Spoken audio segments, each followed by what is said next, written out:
जय श्री राधे कृष्णा। आप सभी का दिन शुभ और मंगलमय हो और कान्हा जी आपकी सभी मनोकामनाएं पूर्ण करें। आज सुनिए भादो मास महात्म्य का अध्याय 28। आज के अध्याय में आप सुनेंगे यमलोक के मार्ग और चारों द्वारों का वर्णन। मुनि बोले, ब्राह्मण, आपके मुख से निकले हुए पुण्य धर्ममय वचन अमृतों से हमें तृप्ति नहीं होती, अपितु अधिकाधिक सुनने की उत्कंठा बढ़ती जाती है। मुने, आप परम बुद्धिमान हैं और प्राणियों की उत्पत्ति, लय और कर्म गति को जानते हैं, इसलिए हम आपसे और भी प्रश्न करते हैं। सुनने में आता है कि यमलोक का मार्ग बड़ा दुर्गम है। वह सदा दुख और क्लेश देने वाला है तथा समस्त प्राणियों के लिए भयंकर है। उस मार्ग की लंबाई कितनी है तथा मनुष्य उस मार्ग से यमलोक की यात्रा किस प्रकार करते हैं? मुने, कौन सा ऐसा उपाय है जिससे नरक के दुखों की प्राप्ति न हो? व्यास जी ने कहा, उत्तम व्रत का पालन करने वाले मुनिवरों, सुनो। यह संसार चक्र प्रवाह रूप से निरंतर चलता रहता है। अब मैं प्राणियों की मृत्यु से लेकर आगे जो व्यवस्था होती है उसका वर्णन करूंगा। इसी प्रसंग में यमलोक के रास्ते का भी निर्णय किया जाएगा। यमलोक और मनुष्य लोक में 86,000 योजनों का अंतर है। उसका मार्ग तपाए हुए तांबे की भांति पूर्ण तप्त रहता है। प्रत्येक जीव को यमलोक के मार्ग से जाना पड़ता है। पुण्य आत्मा पुरुष पुण्य लोकों में और नीच पापाचारी मानव पापमय लोकों में जाते हैं। यमलोक में 22 नरक हैं और जिनके भीतर पापी मनुष्यों को अलग अलग यातनाएं दी जाती हैं। उन नरकों के नाम हैं नरक, रौरव, रौद्र, शूकर, कुंभीपाक, ताल, महाघोर, शालमल, कीटाद, विमोहन, कृमिभक्ष, लालाभक्ष, भ्रम, पीप बहाने वाली नदी, रक्त बहाने वाली नदी, जल बहाने वाली नदी, अग्निज्वाल, महारौद्र, संदंश, शून्भोजन, घोर वैतरणी और असीपत्रवन।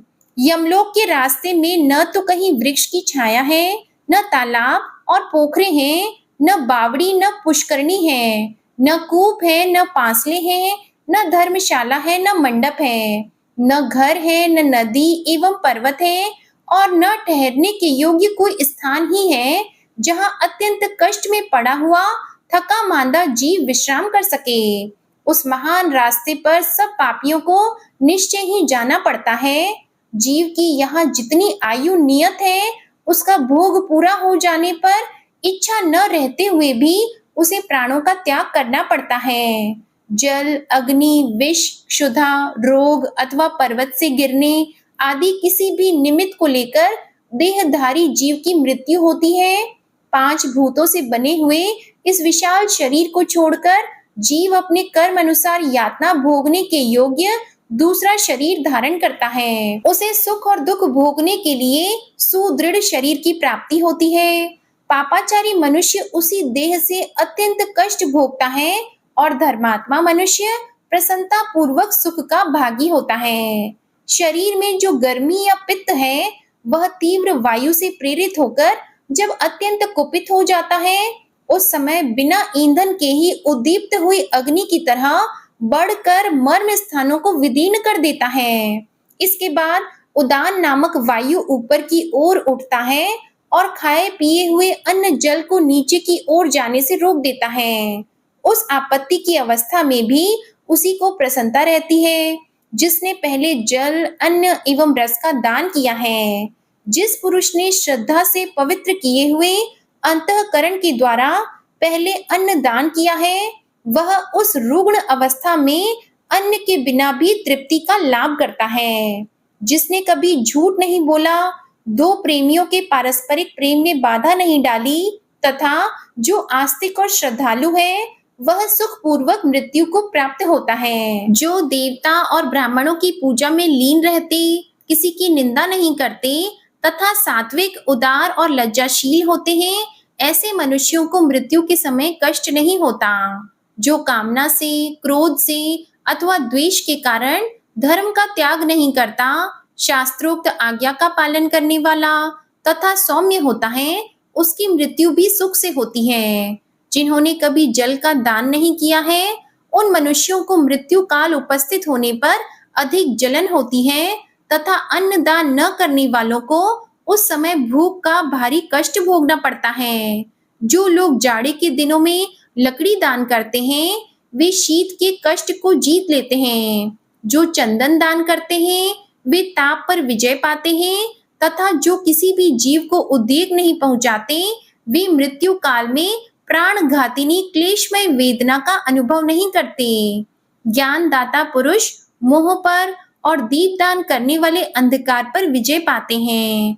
जो झूठी गवाही देते, झूठ बोलते, अधर्म का उपदेश देते और वेदों की निंदा करते हैं, वे सब लोग मूर्छाग्रस्त होकर मृत्यु को प्राप्त होते हैं। ऐसे लोगों की मृत्यु के समय यमराज के दुष्ट दूत हाथों में हथौड़ी और मुदगर लिए आते हैं।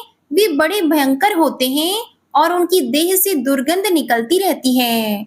उन यमदूतों पर दृष्टि पड़ते ही मनुष्य कांप उठता है और भाई, माता तथा पुत्रों का नाम लेकर बार-बार चिल्लाने लगता है।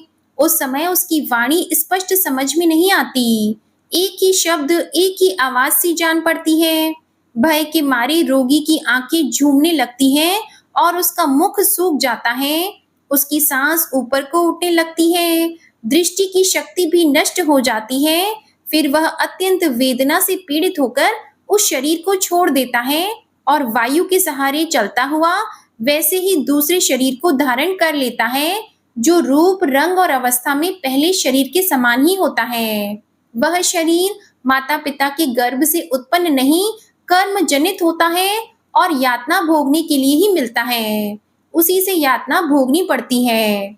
इसके बाद यमराज के दूत जल्दी ही उसे दारुण पाशों से बांध लेते हैं। मृत्यु काल आने पर जीव को बड़ी वेदना होती है, जिससे वह अत्यंत व्याकुल हो जाता है। उस समय सब भूतों से उसके शरीर का संबंध टूट जाता है। प्राण वायु कंठ तक आ जाती है और जीव शरीर से निकलते समय जोर जोर से रोता है। माता पिता, भाई, मामा, स्त्री, पुत्र, मित्र और गुरु सबसे नाता छूट जाता है। सभी सगे संबंधी नेत्रों में आंसू भरे दुखी होकर उसे देखते रह जाते हैं और वह अपने शरीर को त्याग कर यमलोक के मार्ग पर वायु रूप होकर चला जाता है। वह मार्ग अंधकारपूर्ण, अपार, अत्यंत भयंकर तथा पापियों के लिए अत्यंत दुर्गम होता है। यमदूत पाशों में बांधकर उसे खींचते और मुदगरों से पीटते हुए उस विशाल पथ पर ले जाते हैं। यमदूतों के अनेक रूप होते हैं। वे देखने में बड़े डरावने और समस्त प्राणियों को भय पहुंचाने वाले होते हैं। उनके मुख विकराल, नासिका टेढ़ी, आंखें तीन, ठोड़ी कपोल और मुख फैले हुए तथा ओठ लंबे होते हैं। वे अपने हाथों में विकराल एवं भयंकर आयुध लिए रहते हैं। उन आयुधों से आग की लपटें निकलती रहती हैं। पाश, साकल और डंडे से भय पहुंचाने वाले महाबली, महाभयंकर यम किंकर यमराज की आज्ञा से प्राणियों की आयु समाप्त होने पर उन्हें लेने के लिए आते हैं। जीव यातना भोगने के लिए अपने कर्म के अनुसार जो भी शरीर ग्रहण करता है, उसे ही यमराज के दूत यमलोक में ले जाते हैं। वे उसे कालपाश में बांधकर पैरों में बेड़ी डाल देते हैं। बेड़ी की साकल वज्र के समान कठोर होती है। यम किंकर क्रोध में भरकर उस बंधी हुई जीव को भली भांति पीटते हुए ले जाते हैं। वह लड़खड़ाकर गिरता है, रोता है और हाय माँ, हाय पिता, हाय पुत्र कहकर बारंबार चीखता चिल्लाता है। तो भी दूषित कर्म वाले उस पापी को वे तीखे शूलों, मुदगरों, खड़ग और शक्ति के प्रहारों और वज्रमय भयंकर डंडों से घायल करके जोर जोर से डांटते हैं। कभी कभी तो एक एक पापी को अनेक यमदूत चारों ओर से घेर कर पीटते हैं। बेचारा जीव दुख से पीड़ित होकर, मूर्छित होकर इधर उधर गिर पड़ता है। फिर भी वे दूत उसे घसीट कर ले जाते हैं। कहीं भयभीत होते, कहीं त्रास पाते, कहीं लड़खड़ाते और कहीं दुख से चीखते चिल्लाते हुए जीवों को उस मार्ग से जाना पड़ता है। यमदूतों की फटकार पड़ने से वे दुखी हो उठते हैं और भय से विह्वल होकर कांपते हुए शरीर से दौड़ने लगते हैं। मार्ग पर कहीं कांटे बिछे होते हैं और कुछ दूर तक तपी हुई बालू मिलती है। जिन मनुष्यों ने दान नहीं किया है, वे उस रास्ते पर जलते हुए पैरों से चलते हैं। जीव हिंसक मनुष्य के सब ओर मरे हुए बकरों की लाशें पड़ी होती हैं, जिनकी जली और फटी हुई चमड़ी से मेदे और रक्त की दुर्गंध आती रहती है। वे वेदना से पीड़ित होकर जोर-जोर से चीखते चिल्लाते हुए यम मार्ग की यात्रा करते हैं। शक्ति, भिंदीपाल, खड़ग, तोमर, बाण और तीखी नोक वाले शूलों से उनका अंग-अंग विदीर्ण कर दिया जाता है। कुत्ते, बाघ, भेड़िए और कौवे उनके शरीर का मांस नोच-नोच कर खाते रहते हैं। मांस खाने वाले लोग उस मार्ग पर चलते समय आरे से चीरे जाते हैं। सूअर अपनी दाढ़ों से उनके शरीर को विदीर्ण कर देते हैं। जो अपने ऊपर विश्वास करने वाले स्वामी, मित्र अथवा स्त्री की हत्या कराते हैं, वे शस्त्रों द्वारा छिन्न भिन्न और व्याकुल होकर यमलोक के मार्ग पर जाते हैं। जो निरपराध जीवों को मारते और मरवाते हैं, वे राक्षसों के ग्रास बनकर उस पथ से यात्रा करते हैं। जो पराई स्त्रियों के वस्त्र उतारते हैं, वे मरने पर नंगे करके दौड़ते हुए यमलोक में लाए जाते हैं। जो दुरात्मा पापाचारी अन्न, वस्त्र, सोने, घर और खेत का अपहरण करते हैं, उन्हें यमलोक के मार्ग पर पत्थरों, लाठियों और डंडों से मारकर जर्जर कर दिया जाता है और वे अपने अंग प्रत्यंग से प्रचुर रक्त बहाते हुए यमलोक में जाते हैं। जो नराधम नरक की परवाह न करके इस लोक में ब्राह्मण का धन हड़प लेते, उन्हें मारते और गालियां सुनाते हैं, उन्हें सूखे काठ में बांधकर उनकी आंखें फोड़ दी जाती और नाक कान काट लिए जाते हैं। फिर उनके शरीर में पीप और रक्त पोत दिए जाते हैं तथा काल के समान गीद और गीदड़ उन्हें नोच-नोच कर खाने लगते हैं। इस दशा में भी क्रोध में भरे हुए भयानक यमदूत उन्हें पीटते हैं और वे चिल्लाते हुए यमलोक के पथ पर अग्रसर होते हैं। इस प्रकार वह मार्ग बड़ा ही दुर्गम और अग्नि के समान प्रज्वलित है। उसे रौरव अर्थात जीवों को रुलाने वाला कहा गया है। वह नीची ऊंची भूमि से युक्त होने के कारण मानव मात्र के लिए अगम्य है। तपाए हुए तांबे की तरह उसका वर्ण है। वहां आग की चिंगारियां और लपटें दिखाई देती है। वह मार्ग कंटकों से भरा है। शक्ति और वज्र आदि आयुधों से व्याप्त है।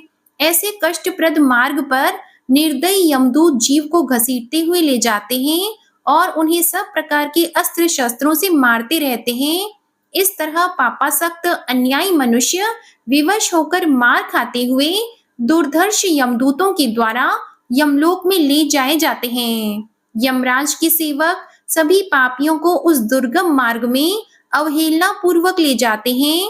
वह भयंकर मार्ग जब समाप्त हो जाता है, तब यमदूत पापी जीव को तांबे और लोहे की बनी हुई भयंकर यमपुरी में प्रवेश कराते हैं। वह पुरी बहुत विशाल है, उसका विस्तार लाख योजन का है। वह चौकोर बताई जाती है। उसके 4 सुंदर दरवाजे हैं। उसकी 4 दीवारी सोने की बनी है, जो 10,000 योजन ऊंची है। यमपुरी का पूर्व द्वार बहुत ही सुंदर है। वहां फहराती हुई सैकड़ों पताकाएं उसकी शोभा बढ़ाती है। हीरे, नीलम, पुखराज और मोतियों से वह द्वार सजाया जाता है। वहां गंधर्वों और अप्सराओं के गीत और नृत्य होते रहते हैं। उस द्वार से देवताओं, ऋषियों, योगियों, गंधर्वों, सिद्धों, यक्षों और विद्याधरों का प्रवेश होता है। उस नगर का उत्तर द्वार घंटा, छत्र, चंवर तथा नाना प्रकार के रत्नों से अलंकृत है। वहां वीणा और वेणु की मनोहर ध्वनि गूंजती रहती है। उस द्वार से उन्हीं पुण्य आत्माओं का प्रवेश होता है जो धर्मज्ञ और सत्यवादी हैं, जिन्होंने गर्मी में दूसरों को जल पिलाया और सर्दी में अग्नि का सेवन कराया है, जो थके मांदे मनुष्यों की सेवा करते और सदा प्रिय वचन बोलते हैं, जो दाता, शूर और माता पिता के भक्त हैं तथा जिन्होंने ब्राह्मणों की सेवा और अतिथियों का पूजन किया है, वे भी उत्तर द्वार से ही पुरी में प्रवेश करते हैं। यमपुरी का पश्चिम महाद्वार भांति भांति के रत्नों से विभूषित है। विचित्र विचित्र मणियों की वहां सीढ़ियां बनी हैं। देवता उस द्वार की शोभा बढ़ाते रहते हैं। वहां भेरी, मृदंग और शंख आदि वाद्यों की ध्वनि हुआ करती है। सिद्धों के समुदाय सदा हर्ष में भरकर उस द्वार पर मंगल गान करते हैं।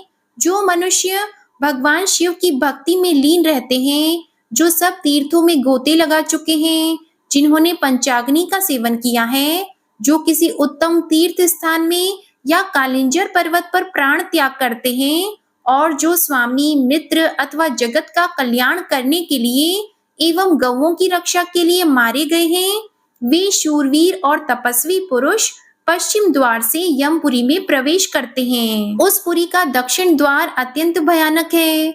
वह संपूर्ण जीवों के मन में भय उपजाने वाला है। वहां निरंतर हाहाकार मचा रहता है, सदा अंधेरा छाया रहता है। उस द्वार पर तीखे सींग, कांटे, बिच्छू, सांप, व्याघ्र, रीछ, सिंह, बिलाव और गीद उपस्थित रहते हैं। उनके मुखों से आग की लपटें निकला करती हैं। जो सदा सबका अपकार करने वाले पापात्मा हैं, उन्हीं का उस मार्ग से पुरी में प्रवेश होता है। जो ब्राह्मण, गौ, बालक, वृद्ध, रोगी, शरणागत, विश्वासी, स्त्री, मित्र और निहत्थे मनुष्य की हत्या कराते हैं, अगम्या स्त्री के साथ संभोग करते हैं, दूसरों के धन का अपहरण करते हैं, धरोहर हड़प लेते हैं, दूसरों को जहर देते और उनके घरों में आग लगाते हैं, पराई भूमि, गृह, शैया, वस्त्र और आभूषण की चोरी करते हैं, दूसरों के छिद्र देखकर उनके प्रति क्रूरता का बर्ताव करते हैं, सदा झूठ बोलते हैं, गांव, नगर और राष्ट्र को महान दुख देते हैं, झूठी गवाही देते, कन्या बेचते, अभक्ष्य भोजन करते, पुत्री और पुत्र वधू के साथ समागम करते, माता पिता को कटु वचन सुनाते तथा अन्य अन्य प्रकार के महापापों में संलग्न रहते हैं, वे सब दक्षिण द्वार से यमपुरी में प्रवेश करते हैं। मुनियों ने कहा, यमलोक के मार्ग में तो बड़ा भयंकर दुख होता है। साधु श्रेष्ठ, आपने उन दुखों का वर्णन किया। हे ब्राह्मण, उस भयानक मार्ग में कष्टों से बचने का कोई उपाय है या नहीं? यदि है तो बताइए, किस उपाय से मनुष्य यमलोक में सुख पूर्वक जा सकते हैं? तब इसके बाद जो कुछ भी व्यास जी ने बताया, इसका वृतांत आप अगले अध्याय में सुनिएगा। अब आप सुनिए श्री कृष्ण चालीसा पाठ। बंशी शोभित कर मधुर, नील जलद तन श्याम, अरुण अधर जनुबिंब फल, नयन कमल अभिराम। पूर्ण इंद्र अरविंद मुख, पीतांबर शुभ साज, जय मनमोहन मदन छवि, कृष्ण चंद्र महाराज। जय यदुनंदन जय जगवंदन, जय वसुदेव देवकी नंदन, जय यशोदा सुत नंद दुलारे, जय प्रभु भक्तन के दृग तारे। जय नट नागर नाग नथैया, कृष्ण कन्हैया धेनु चरैया। पुनि नख पर प्रभु गिरिवर धारो, आओ दीनन कष्ट निवारो। वंशी मधुर अधर धरि टेरो, होवे पूर्ण विनय यह मेरो। आओ हरि पुनि माखन चाखो, आज लाज भारत की राखो। गोल कपोल चिबुक अरुणारी, मृदु मुस्कान मोहिनी डारी। राजित राजीव नयन विशाला, मोर मुकुट वैजंती माला।